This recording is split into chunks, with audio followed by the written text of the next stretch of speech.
में रह करके राधा रानी की कथा हो रही है, राधा रानी की लीलाओं का, उनके प्रेम का वर्णन हो रहा है, गोपियों के प्रेम का वर्णन हो रहा है। तो ठाकुर जी का मन बड़ा व्याकुल हो गया। उन्होंने तुरंत चौसर रोका और कहा कि अरे सुभद्रे, बहुत मन व्याकुल हो रहा है, कहीं ऐसा लग रहा है कि मेरी राधा रानी का कोई गुणगान कर, मेरी गोपियों का गुणगान हो रहा है, लेकिन कहाँ। तो सबने खेल को रोका, चारों तरफ देखा, रानियां भी गायब है, और एक नहीं सारी की सारी रानी गायब है। तो सुभद्रे मैया ने कहा कि भैया कुछ ना कुछ तो गड़बड़ है लगता है, और सारी इतनी शांति महल में है, कहीं ना कहीं कुछ तो दाल पक रही है, हमें पता नहीं चल रहा, हमें फंसा के चले गए। उन्होंने कहा चलो चलो पता करते हैं। तब ये तीनों की तीनों भागे जहां पर कथा हो रही थी। पता करते करते करते वहीं पहुंचे जहां पर रोहिणी मैया ठाकुर जी की सब ब्रज की लीलाओं का श्रवण करवा रही थी रानियों को। तब वहां जाकर के जैसे पहुंचे हैं तो अब दरवाजा तो बंद था, अंदर जा नहीं पा रहे थे, तो कान लगा करके वहीं बैठ करके सुन रहे हैं तीनों के तीनों ब्रज की लीलाओं के बारे में।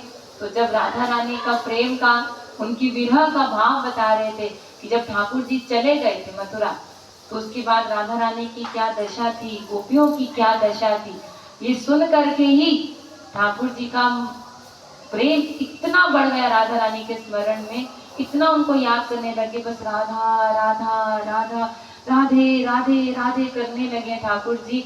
और धीरे धीरे धीरे उनका शरीर परम प्रेम की इतनी चरम सीमा पर आ गया कि उनका ताप प्रेम का इतना बढ़ गया कि ठाकुर जी का शरीर पिघलने लगा। और जैसे कहते हैं ना करंट, अगर आप किसी करंट से पकड़े जाओ ना और आप दूसरे व्यक्ति को छुड़ाने जाओगे तो आपको भी पकड़ लेगा, और अगर कोई तीसरा छुड़ाने जाए वो भी आपको पकड़ लेगा, तो करंट सबको पकड़ लेगा। इसीलिए ऐसे ही है, ये तो अनंत प्रेम का करंट है। तो बगल में तो सब भगवान ही बैठे हैं, सुभद्रा मैया और बलराम दाऊ। तो ठाकुर जी के प्रेम को देख करके सब भावा स्थिति में जाने लगे।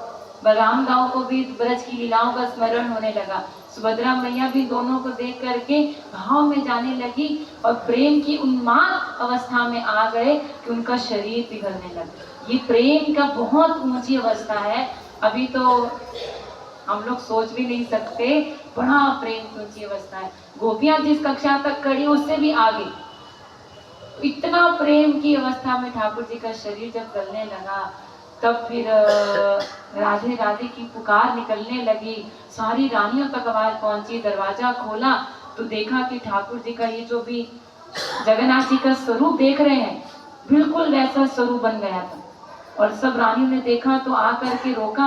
अब मैया तो आंखें बंद करके बस कथा सुना रही है, स्मरण कर रही है, और उनको कुछ नहीं पता। तो रोका आकर के कि मैया रुक जाओ, हमारे प्रियतम तो गल जाएंगे पूरा, वो देखो उनकी स्थिति क्या हो रही है। लेकिन मैया तो इतने भाव समाधि में, वो भी ब्रज की लीला में इतना मग्न है कि उनको कुछ नहीं सुनाई दे रहा। इतनी बार जब रोका, बार बार, तब मैया ने जब कथा को विश्राम दिया तुरंत और देखा आकर के, तो उस समय जगन्नाथ जी, सुभद्रा मैया, बलभद्र भैया का यही भाव का स्वरूप था जो आज हम इन जगन्नाथ जी के स्वरूप में इनको देख रहे हैं। तो ये प्रेम के विरह की राधा रानी के सर्वोच्च महाभाव से भी आगे की स्थिति है। हम जीवात्मा तो महाभाव तक जाते हैं, उससे आगे की स्थिति है। लेकिन कहीं कहीं किसी भाव तक कोई जीवात्मा वहां तक भी जाता है, जैसे गौरांग महाप्रभु, वो तो साक्षात भगवान के अवतार थे। लेकिन भक्ति उस लेवल की हो जाए ना अगर, तो प्रेम का ताप जीव के शरीर को वैसा कर देता है। तो ऐसे ही हुआ है इनके साथ यहाँ पर। तीनों जब ऐसे रूप में आ गए, रानियां सब रो रही हैं इनके रूप को देख करके, क्या हो गया ये सब। इतने में पहुंच गए नारद जी। तो नारद जी पहुंचे हैं तो सबको संतावना, देखिए आप लोग दुखी ना होइए, थोड़ी देर ये प्रेम की अवस्था से बाहर आएंगे तब पूछिएगा कि क्या है। तब फिर बहुत देर बाद जब ठाकुर जी पुनः अपने शरीर में वापिस आए, पुनः वैसे ही हो गए जैसे थे तीनों के तीनों, तब सबने प्रणाम किया। और नारद जी ने जब पूछा कि प्रभु इतना दिव्य स्वरूप, इतना अद्भुत स्वरूप कि जिसको देखते ही अपने आप अनंत प्रेम अंतःकरण में पैदा हो जाए, इतना दिव्य स्वरूप, ये स्वरूप को तो जीवों के बीच में आना चाहिए। जीवों के कल्याण के लिए आना चाहिए। तब फिर यहाँ पर उन्होंने कहा, ठाकुर जी ने कहा कि तुम सही कह रहे हो, लेकिन अभी नहीं। और मेरा एक भक्त है इंद्रद्युम्न, वो भी कब से चाह रहा है कि वो मेरी भक्ति करना चाहता है, मेरे को पाना चाहता है। तो उसने भी बहुत साधना की है मेरे को पाने के लिए, और जीवों के कल्याण के लिए मैं आऊंगा, लेकिन कलयुग में जीवों के कल्याण के लिए स्वरूप को प्रकट करेंगे नारद जी। तब तक आप अपने चित्त में इस रूप को बिठा के रखना, क्योंकि आप ही फिर इंद्रद्युम्न की सहायता करोगे आगे, इसलिए आप इसको चित्त में बिठा के रखना इस स्वरूप को। और नारद जी के चित्त में ठाकुर जी के ये तीनों स्वरूप विराजमान हो गए। और उसके बाद द्वारिका लीला का जब प्रभु अंत करके चले गए, और इंद्रद्युम्न अब कलयुग में थे, तो यहाँ पर